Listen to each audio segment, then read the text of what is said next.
अनंत कोटी ब्रह्मांड नायक महाराजाधिराज योगिराज परब्रह्म सच्चिदानंद भक्त प्रतिपालक शेगाव निवासी समर्थ सद्गुरू श्री गजानन महाराज की जय. नमस्कार. आपल्या गुरुस्तुती या चॅनलवर सगळ्यांचे स्वागत आहे. आपण आपले काही अनुभव असतील तर ते आम्हाला नक्की कळवा. ते आपण आपल्या चॅनलवर सांगू. तसेच आपल्या चॅनलवर येणाऱ्या व्हिडिओबद्दल तुमच्या प्रतिक्रियासुद्धा कळवा. तुम्ही आम्हाला कमेंट किंवा डिस्क्रिप्शन बॉक्समधल्या ID वर ईमेल करू शकता.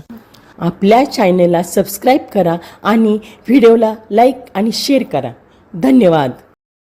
हा अनुभव आहे जळगाव येथून डॉक्टर प्राध्यापक सौ अंजली गोविंद कुलकर्णी या ताईंचा. ताई म्हणतात, तू करुणेचा सागर कृपा केलीस लेकरावर. जय गजानन. मानवी जीवनात कधी कधी आलेल्या संकटाशी सामना करीत असताना कालांतरानंतर ती संकटकालीन परिस्थिती बाजूला सरल्यानंतर आपण जेव्हा घडून गेलेल्या घटनाक्रमांकाचा विचार करतो तेव्हा असं लक्षात येतं की असं घडलं म्हणून त्यातून हे चांगलं झालं. यालाच इष्टापत्ती असं म्हणतात. माझ्या मुलाच्या बाबतीत मला 1-2 वेळा इष्टापत्ती म्हणजे काय याचा थोडाफार बोध होऊ शकला. एका प्रसंगातून श्री गजानन महाराजांनी मला त्यांची ओळख करून दिली आणि दुसऱ्या प्रसंगातून तू करुणेचा सागर कृपा केलीस आम्हावर असं म्हणण्याची संधी मला मिळवून दिली. मी सौ अंजली गोविंद कुलकर्णी. माझं लग्न इसवी 1997ला झालं आणि 1999ला आमचा मुलगा भाग्येश जन्माला आला. तेव्हा माझ्या मिस्टरांची नोकरी जळगावला तर माझी नोकरी अमळनेरला अशी परिस्थिती होती. आमची तेव्हाची आर्थिक स्थिती लक्षात घेता आम्हाला दोघांनाही नोकरी करणं गरजेचं होतं. भाग्येशच्या जन्मानंतर काही महिन्यात माझी सुट्टी संपली आणि त्याला घेऊन मला अमळनेरला यावं लागलं. मी कॉलेजला प्राध्यापिका म्हणून कार्यरत होते. कॉलेज आणि घर यात 5 किलोमीटरचं अंतर. घरी लहान मूल सांभाळणार कुणीही नाही.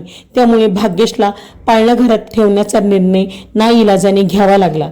शिवाय त्याला वरचं दूध गाईचं दूध देणंही जरुरीचं झालं, कारण अंतरामुळे आणि नोकरीमुळे मी दूध पाजण्याकरता येऊ शकत नव्हते. आणि या सगळ्या अडचणीच्या काळात भरीच भर म्हणून की काय भाग्येशला वरचं दूध अजिबात पचेना. असं वाटलं आज पचेल उद्या पचेल, पण असं करीत करीत 1 वर्ष उलटलं पण दूध काही पचेना. उलट त्याला जुलाब सुरू झाली. त्याची प्रकृती खालवत चालली. माझी आडविहीर अशी झाली की मला दुधासाठी पैसे आवश्यक होता आणि पैशाची आवश्यकता पूर्ण करण्यासाठी दुधाची तडजोड. तिकडे डॉक्टरांना भाग्येशच्या तब्येतीविषयी निदान होईना. वेगवेगळी औषधं झाली, टेस्ट झाल्या, अगदी तपासण्यापर्यंत प्रयत्न झालेत. देवाला प्रार्थना झाली, काही मार्ग दिसेना. दुसरीकडे त्याला पाळणाघरात ठेवून कॉलेज आदी व्यवहार समोर रेटणं चालू होतं. एक दिवस मला कॉलेजतर्फे कॉलेजसाठी काही पुस्तक आणण्याची जबाबदारी सोपवण्यात आली. काहीशा नाखुशीनेच मी दुकानात पोचले, पण तो दिवस कदाचित गजानन महाराजांनी माझ्यासाठी निवडला असावा. दुकानात काउंटरवर एक छोटी पोथी होती. शीर्षक होतं श्री गजानन विजय. लेखक म्हणून खाली नाव होतं श्री यशवंत वाळवेकर. माझं तिकडे लक्ष जाताच मी पोथी हातात घेतली. दुकानदाराला चित्र दाखवून हे कोण आहेत चौकशी केली. त्याने सांगितलं, हे शेगावचे श्री गजानन महाराज आहेत. खूप लोकांवर यांनी कृपादृष्टीची पाखरण केली आहे. ते ऐकून मी सहज लेखकाच्या प्रस्तावनेवर नजर फिरवली. त्यांनी लिहिलं होतं, एका अत्यंत दुर्धर रोगापासून माझी मुक्ती श्री गजानन महाराजांच्या कृपेने झाली. म्हणून श्री गजानन विजय ग्रंथाचा हा संक्षेप त्यांच्या चरणी अर्पण. मी ती पोथी विकत घेतली. घरी पोचायला संध्याकाळ झाली होती. दिवे लागणीला ती पोथी भिंतीला टेकून उभी केली. पोथीवरील त्या फोटोला कळवळून प्रार्थना केली. दूध पाजण्याची वेळ होतीच. गाईचं दूध एका वाटीत ठेवून त्याचा नैवेद्य त्या फोटोसमोर दाखवला आणि हे दूध भाग्येशला पचू द्या, मी तुमच्या पोथीचं पारायण करीन अशी प्रार्थना करून त्याला ते दूध दिलं. अगदी खरं सांगते, दुसरे दिवशी नॉर्मल. त्या दिवसानंतर काही दिवसापर्यंत प्रथम दुधाचा नैवेद्य पोथीवरील महाराजांना आणि नंतर भाग्येशला. त्याला दूध पचायला लागलं आणि वेगळं सांगण्याची गरज नाही, मी गजानन महाराजांची भक्त झाले. प्रथम बरेच दिवसापर्यंत तीच लहान पोथी आणि पुढे श्री गजानन विजय ग्रंथ माझा आधार झाला. मला शेगावचा मार्ग गवसला. भाग्याची तब्येत साधारण ठीक झाली, पण त्याची पचनक्रिया म्हणावी अशी चांगली नव्हती. पोटाची ताकद तुडमुडूच होती. थोडंसं काही खाण्यात आलं, काही वेगळा आहार झाला की याचं पोट बिघडलंच. त्यामुळे मी त्या बाबतीत फार जपून वागत असे. महाराज याला ठीक करा, महाराज याला ठीक करा अशी प्रार्थना नित्य होतच होती. अशात इसवी सन 2004ची ती आमची शेगाव वारी होती. मला आठवतं, आम्ही शेगावला पोचलो. आम्ही बरेच लोक होतो. उन्हाळ्याचे दिवस होते. कुणीतरी उसाचा रस घेण्याची कल्पना सांगितली. आम्ही सर्व उसाच्या गुऱ्हाजवळ थांबलो. मी आग्रहाने सांगत होते, भाग्येशला रस देऊ नका, पण कदाचित महाराजांची योजना असावी. माझ्या बहिणीने त्याला 2 घोट रस पाजलाच. आम्ही भक्त निवासात उतरलो. मंदिरात दर्शन घेतलं.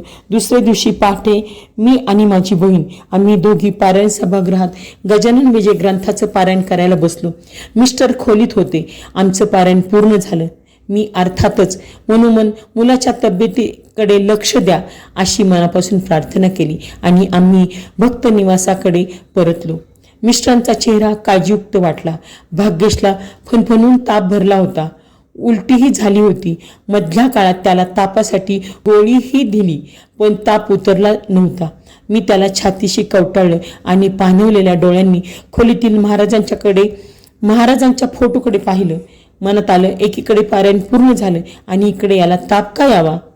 सोबत आणलेला अंगारा त्याच्या डोक्यापासून सर्वांगाला लावला. पोटावर लावून पुन्हा महाराजांच्याकडे पाहिलं. म्हटलं, तुमची सत्ता आघात आहे आणि आम्ही पामर आहोत. गाडीची वेळ होत होती. तसंच मुलाला कडेवर घेऊन रेल्वे स्टेशनची वाट धरली. गाडी आली. जळगावच्या दिशेने आमचा प्रवास सुरू झाला. मुलाला उलटी तर झाली नाही, पण तापही हळूहळू उतरत गेला. जळगाव स्टेशनला ताप पूर्ण नॉर्मल होता. दुसऱ्या दिवशी सकाळी मनात कुठलीही शंका राहायला नको म्हणून त्याला डॉक्टरांच्याकडे नेलं. त्यांनी तपासून सांगितलं की ही इज ओके. तसं तर औषधाचीही काही गरज नाही, पण वाटलंच तर या 4 गोळ्या असू द्या जवळ. भाग्येश पूर्ण बरा झाला होता. नंतर बरेच दिवसपर्यंत त्या गोळ्या टेबलवर तशाच पडून होत्या. त्या शेगाव वारीत भाग्येशला जो त्रास झाला त्या दिवसानंतर आज जवळपास 15 वर्ष झालीत, त्याला पुन्हा पोटाचा विकार उद्भवला नाही. म्हणजे प्रथम दुधावर कृपेची नजर टाकून ते पचण्यास योग्य केलं आणि नंतर उसाच्या रसाचं निमित्त साधून मुलाची तब्येत ठीक करवली. या सर्व पार्श्वभूमीवर माझ्या मनात विचार येतो की आपण नेहमी महाराजांना काहीतरी मागत असतो, पण मग मी महाराजांना त्यासाठी काय दिलं. पण प्रश्न असा आहे की मी खरं त्यांना काही देऊ शकते. पुन्हा दुसरं मन म्हणतं, अगं वेडे, भाव तसा देव. तुझ्याकडून त्यांना एका नामाशिवाय काहीही नको आहे. तेव्हा ते नाम मनापासून घे आणि म्हणत राहा, श्री गजानन जय गजानन, श्री गजानन जय गजानन, गण गण गणात बोलते, गण गण गणात बोलते.